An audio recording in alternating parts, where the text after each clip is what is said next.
Princess Elara and the Singing River, a beautiful fairy tale about kindness.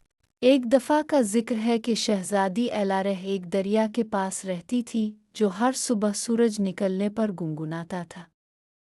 वो हर सुबह अपनी balcony से दरिया को गाते हुए सुनती।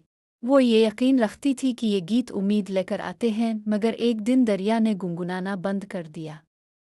शहज़ादी किसी का इंतज़ार किए बगैर तन्हा ही दरिया के रास्ते चलती रही। शहज़ादी एलारा ने देखा कि दरिया में बहुत बड़ा पत्थर गिरा हुआ है। इसने बहुत मुश्किल से अपने हाथों से इस पत्थर को निकाला। दरिया एक बार फिर से गुनगुनाने लगा, मगर अब पहले से ज़्यादा जोश से।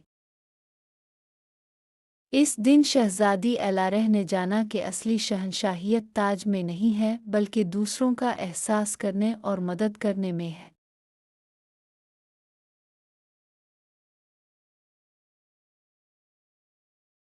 Like, share, and subscribe for such more stories.